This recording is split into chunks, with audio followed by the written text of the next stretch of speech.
In this video, I'm going to cover some of crypto airdrops related to NFT marketplaces.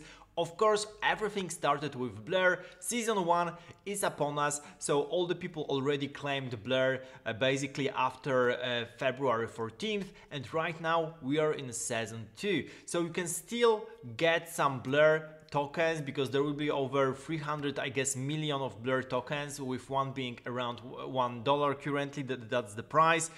So it's really crazy because some of the people get over $100 of airdrops from Blur single-handedly, and I think the record was something like $3 million from Blur airdrop. Of course, that involves quite a lot of capital because you need to deploy the capital in order to farm this airdrop from Blur, but it's definitely worth it. And right now there's really quite a tough competition out there with whales trying to farm as much as possible of Blur, with really well-known figures in the ecosystem trying to get as much as possible. But even if you have much less, it's still possible to farm some of that Blur token in season 2, as well as some of the other tokens as well. And I'm going to cover that following Elena here because she's giving really good advice on what you can do here. So I have already covered Blur, so I won't mention that here. Basically, Blur is NFT marketplace that started as a marketplace for pro traders with a lot of functions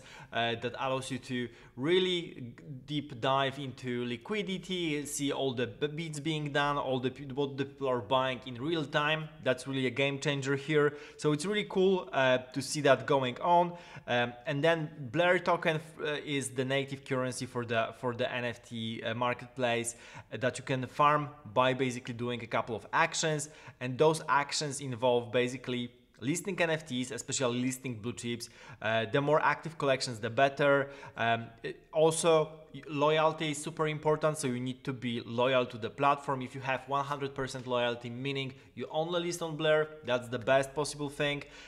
Then placing bids, and that's pretty important stuff. Placing bids means that you're bidding on a collection. Of course, if you don't want to buy an NFT, you can still bid quite a lot. There's a couple of guys on Twitter explaining that, and basically what they did in season 1 to farm this airdrop.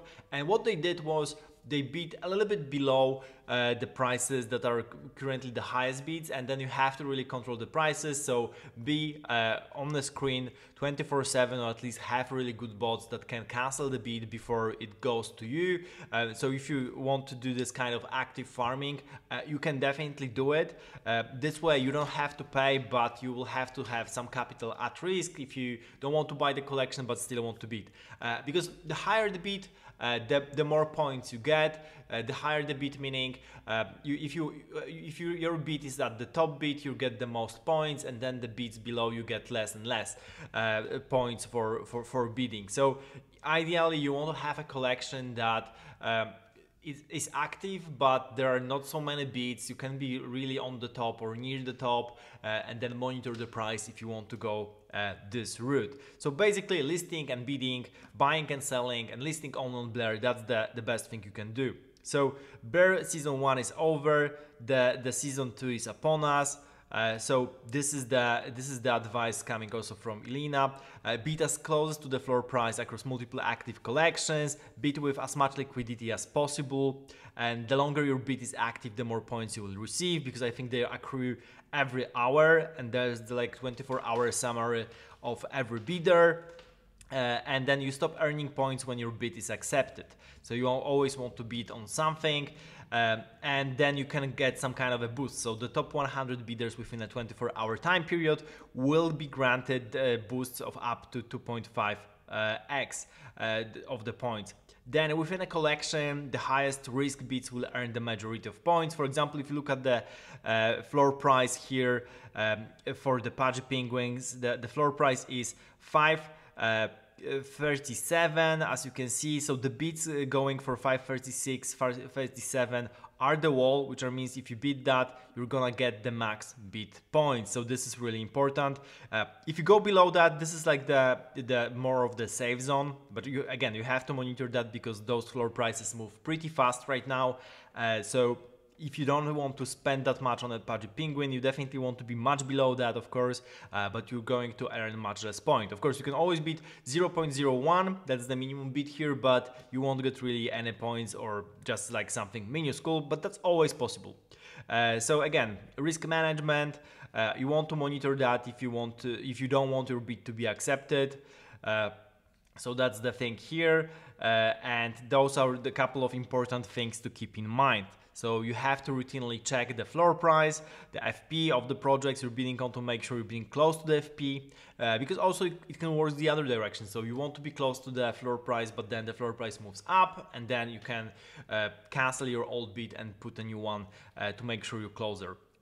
Then list your NFTs that you're not planning to sell a bit higher than the floor price, higher to the point it won't sell, but not too high to earn listing points. So yes, you can always earn some points by listing. This is a cool thing. To boost your loyalty score on the Blur, you can list your NFTs on OpenSea as well, but at Blur that should be at higher price point at OpenSea, lower at Blur to get you the max score.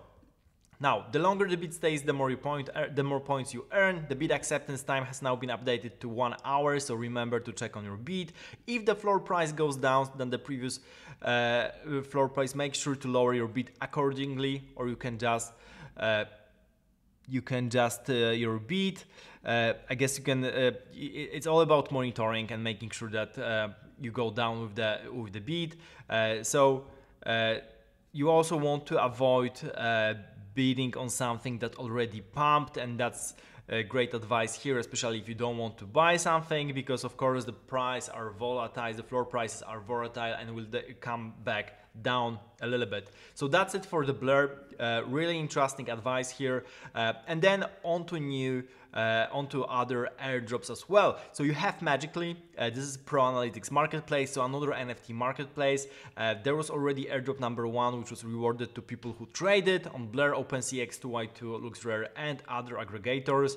I think that has already ended here, but there will be a round number 2 that is live, and again you're getting the points for using Magically Marketplace. So again, similar system to Blur here, and very similar idea.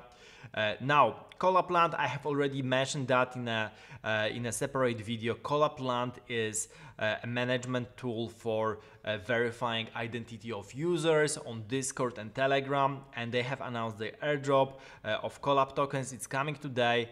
There will be a claim site February 23rd. 2023, WAGMI Collab.Land. Check their Twitter for all the details. Basically, the people who are verified community members in their Discord or Telegram, or one of the 100 top Discord communities based on membership, will be eligible. Or otherwise, if you have Patron NFT or membership NFT from Collab.Land, you'll also be eligible to claim. Of course, you can have multiple, you'll be able to claim more Collab tokens in total. So this is the claim period is from today until May 23rd. So this is for the Collab.Land, Collab.Land token distribution. I mentioned that in the video about Collab.Land as well. Now, SuiSwap, basically Sui is this new layer 1 built on Move and the smart contract language, and basically it will come with a token. There's a bunch of stuff being built on Sui as well, so you might try to get that as well. Here Elena is giving you advice on how to set up the wallet. Basically it's still very early. People were talking, myself included, about the Sui airdrop at least for a couple of months now, because everyone expects that after Aptos airdrop that happened, which was also built on Move, probably we will have some kind of an airdrop, and the best thing you can do for Sui is play around with the capybaras art. They have this free names also where you can stake. There's a bunch of things that are happening within the community, so check my video for that as well if you want to get more details on Sui. Now, GonnaMakeIt, new marketplace as well. Also going to do an airdrop.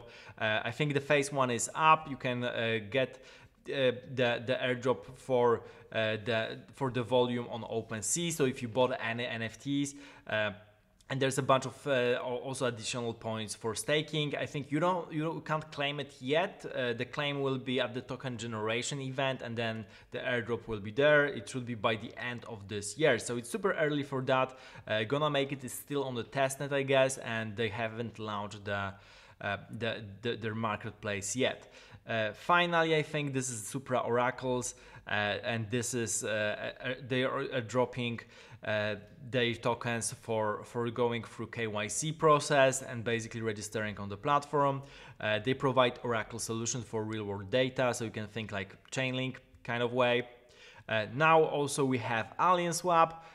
This is NFT 1-inch backed by OKX, NFT marketplace, and there will be some kind of mystery boxes coming. So you can claim these, you can claim some kind of badges as well. Also for playing around on the platform, so definitely worth checking out as well. So as you can see, after this Blur success in the beginning, there are a lot of other projects that are trying to do the same model, because Blur was super successful because they had really strong community of pro NFT traders, and then they really managed to gamify the whole experience of buying NFTs, and this was a huge thing that people were willing to play along, especially that it turned out that the airdrop is such a big thing, and they could do such a big airdrop because of how many people how much they were actually charging, because they have a legit business model of actually taking fees. I think it's 0.5% fee right now going from each trade to Blur, so they have huge treasury that they can pay out from to community, and that is really big.